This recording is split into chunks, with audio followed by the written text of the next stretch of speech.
मंगल भवन मंगल हारी, द्रबहु सुदशरथ अजीर बिहारी।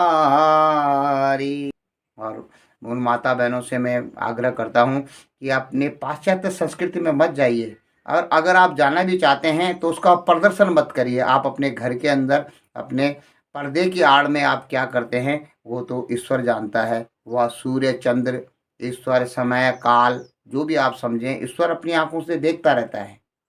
ईश्वर की 5 कर्मेंद्रियां, 5 ज्ञानेंद्रियां, मन, बुद्धि, चित्त और अहंकार, और सूर्य चंद्र, संध्याएं, रात और दिन और उनकी संध्याएं, समय, काल, कर्म और स्वभाव, इसका प्रत्यक्षदर्शी होता है कि आपने क्या कर्म किया है। इन्हीं इन्हीं के माध्यम से ईश्वर जान लेता है कि आपका भाव क्या है, और उसी भाव से वह आपको आपको अगर लक्ष्मी की आपके ऊपर कृपा होनी होगी तो वो तो वैसे भी हो जाएगी। आप अश्लील हरकत ना करेंगे तो भी आपके जीवन में लक्ष्मी आ जाएगी।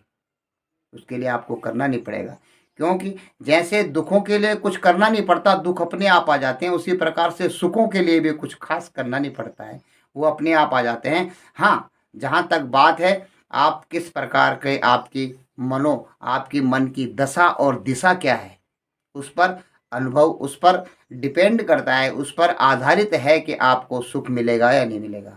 मैं उन अट्टालिकाओं में, बड़े बड़े ऊंचे अट्टालिकाओं में बैठे हुए लोगों से, जिनके पास लाखों करोड़ों रुपया है लेकिन मन की शांति नहीं है, वो सबसे बड़ा गरीब है।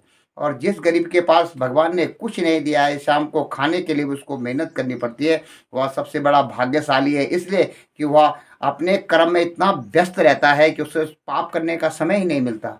और वह जो कर्म करता है उसके उसके शरीर बलिष्ठ होता है। देखते हैं आप, किसी मजदूर को कोरोना हुआ है कभी?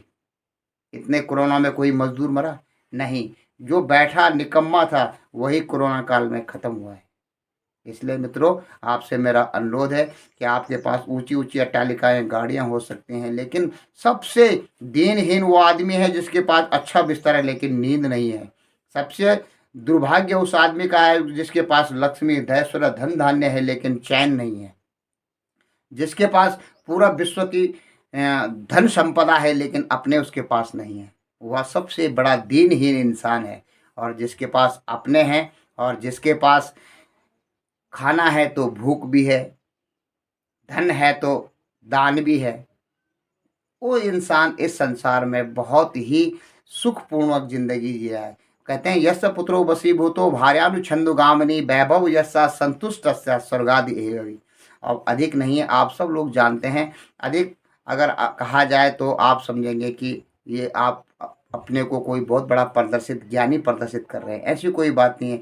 जो हमारी बुद्धि में है वही आपकी बुद्धि में है, क्योंकि आप में और मुझ में कुछ भी अंतर नहीं है। मूल रूप से हम डीएनए को हमारा देखा जाए तो हम एक ही ईश्वर की संतान हैं। न मुझ में कुछ अधिक ज्ञान है, न आप में कुछ अधिक ज्ञान है। बस जो अपने ज्ञान का जितना पर्दा हटाता जाता है उसे उतना ही दृश्य दिखाई देता है। इसी प्रकार से आपने अज्ञान का कोई पर्दा नहीं हटाया, बस हटाने मात्र है। बाकी सब कुछ जो ज्ञान एक के अंदर है वही प्रत्येक जीव के अंदर वो ज्ञान है। बुद्धि है, विवेक है, ज्ञान है, जिससे हम अपने अज्ञान के पर्दे को हटा सकते हैं। लेकिन हम अपने अज्ञानता में इतने घुल मिल जाते हैं, काम क्रोध लोभ मोह छल अज्ञान ईर्ष्या द्वेष पाखंड झूठ में इतने रच बस जाते हैं कि हमें और कुछ देखने का मतलब, अपने अलावा कुछ और दिखता ही नहीं है। दिखता ही भी तो अपने दिखते हैं, पराये को देख करके हम अच्छा महसूस नहीं करते हैं। जब आप दूसरे को देख करके दूसरे के सुख में आप जब सुखी होना सीख जाएं और दूसरे के दुख में जब आप दुखी होना सीख जाएं, समझ लीजिए आप इंसान बनने के कगार पर है। आपने पहला कदम इंसानियत की तरफ बढ़ा दिया है। जय हिंद, जय भारत, जय उत्तराखंड।